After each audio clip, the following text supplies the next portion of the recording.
दोस्तों नमस्कार। Colonel Ajay, CEO Ajay astro money group first global astro finance digital channel से आपसे मुखातिब होता हूं। दोस्तों आज सोमवार 24 मार्च सन 2025। दोस्तों स्पाइसेज एंड ड्राई फ्रूट्स पर देश का सबसे अग्रिम चैनल जो लगातार अपडेट और विश्लेषण आपके लिए लेके आता है। आज के इस एपिसोड में हम ब्लैक पेपर यानी काली मिर्च के ऊपर चर्चा करेंगे। गौरतलब है कि छोटी बड़ी इलायची के साथ साथ काली मिर्च, अजवाइन, मेथी, सौंफ और जीरा, धनिया के ऊपर हम आपको लगातार अपडेट और विश्लेषण प्रस्तुत करते हैं। काली मिर्च में ग्लोबल यानी वैश्विक स्तर पर देखा जाए तो इसमें मामूली कमी नज़र आ रही है, लेकिन भारत, इंडोनेशिया और श्रीलंका में काली मिर्च का उत्पादन प्रभावित होने की संभावना बन सकती है।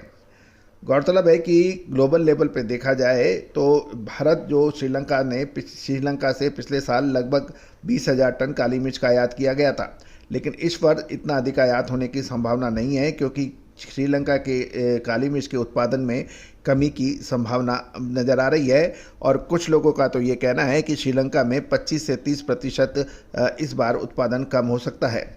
लेकिन ग्लोबल लेवल पर काली मिर्च का उत्पादन पिछले साल 4,84,000 टन हुआ था, जो इस बार घटकर 4,80,000 टन होने का अनुमान है। तो मात्र 4,000 टन का फर्क है, जो कि कोई नगण्य माना जा रहा है।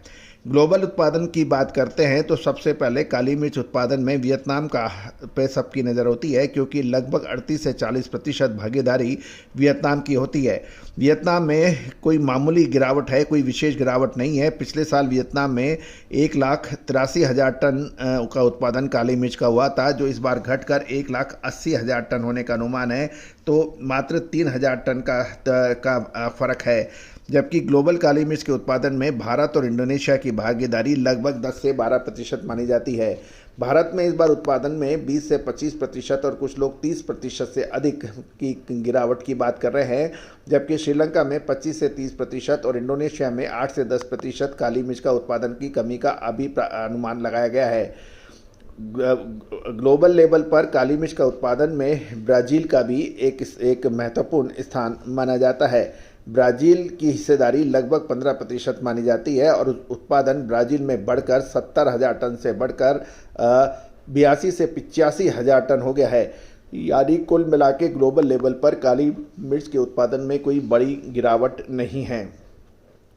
अब हम बात कर लेते हैं भारत की। प्रतिकूल मौसम से फसल प्रभावित होने के कारण वर्ष 2024-25 में भारतीय काली मिर्च का उत्पादन जो पिछले साल 1,26,000 टन के मुकाबले लगभग 38% घटकर 78,000 टन होने का अनुमान लगाया जा रहा है। क्योंकि इसका प्रमुख कारण यह है क्योंकि जो आंकड़े सरकार द्वारा घोषित किए हैं उसके मुताबिक उत्पादन क्षेत्र में एक वर्ष पूर्व 3,13,000 हेक्टेयर के मुकाबले इस बार घटकर 2,55,000 हेक्टेयर रह गया है। क्योंकि जब इसका उत्पादन का एरिया ही घटा है तो पैदावार कहाँ से आएगी, जिससे कर्नाटक और केरल जैसे प्रमुख काली मिर्च उत्पादक राज्यों में काली मिर्च का दाम 700 रुपये प्रति किलो से अधिक बताया जा रहा है। भारतीय काली मिर्च और मसाला व्यापार संघ की बात माने तो बदलते मौसम से फसल पर प्रभाव पड़ने से उत्पादन 75,000 टन के आसपास रहने की उम्मीद लगाई जा रही है।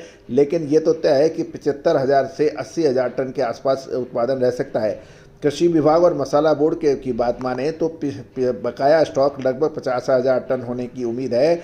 और घरेलू बाजार में इस तरह से उत्पादन और बकाया स्टॉक को देखें तो उपलब्धता लगभग 1,25,000 से 1,30,000 टन के मध्य रह सकती है। गौरतलब है कि सूत्रों की बात माने तो कर्नाटक में काली मिर्च का भाव तेज गति से बढ़कर 725 रुपये प्रति किलो होने के समाचार हैं। तमिलनाडु और आंध्र प्रदेश के किसान भी जीएसटी मुक्त का लाभ उठाने की बात कर रहे हैं, क्योंकि काली मिर्च उत्पादक किसानों के बागान मालिकों के लिए काली मिर्च को जीएसटी फ्री किए जाने से मूल्यों में मजबूती को बल मिला है। काली मिर्च उत्पादक संगठनों के सूत्र की बात माने तो पिछले वर्ष सूखे से भी फसल को प्रभाव पड़ा था और उत्पादन में लगभग 40% की कमी थी। तो दोस्तों उम्मीद है कि सभी जानकारियां आपके लिए मुफीद रहेंगी और आप इसका लाभ उठा सकते हैं। All the very best, good luck, happy trading.